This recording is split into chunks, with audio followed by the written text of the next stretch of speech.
جاپانیوں میں ایک کہاوت مشہور ہے، آپ کے تین چہرے ہوتے ہیں۔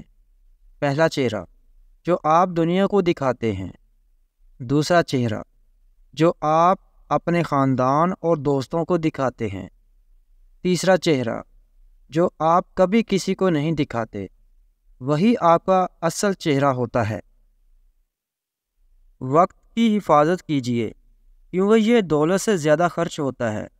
اعتبار صرف عمل پر کیجیے کیونکہ زبان صرف ذائقہ بتاتی ہے۔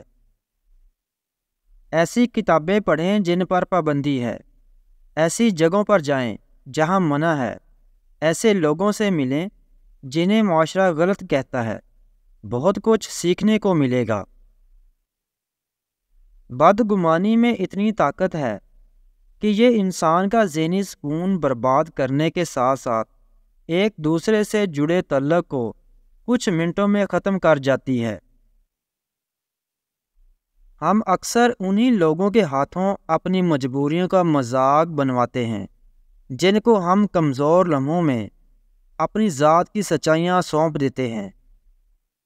ہماری توہین، بے عزتی، طعنے، کمتری اور ہمت توڑنے والے جملے اپنوں سے ہی ملتے ہیں۔ اس وقت دکھ اور بھی بڑھ جاتا ہے جب ہمیں وہ لوگ طعنے اور باتیں سناتے ہیں جن سے ہم نے اپنے دکھ درد بانٹے ہوتے ہیں۔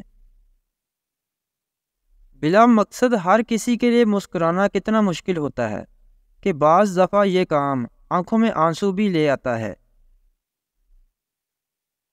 حضرت علی رضی اللہ عنہ نے فرمایا، اپنے دوست سے ایک محدود حد تک دوستی کرو، کہیں ایسا نہ ہو کہ ایک دن دشمن ہو جائے، اور دشمن سے بھی ایک حد تک دشمنی کرو، شاید ایک دن دوست بن جائے۔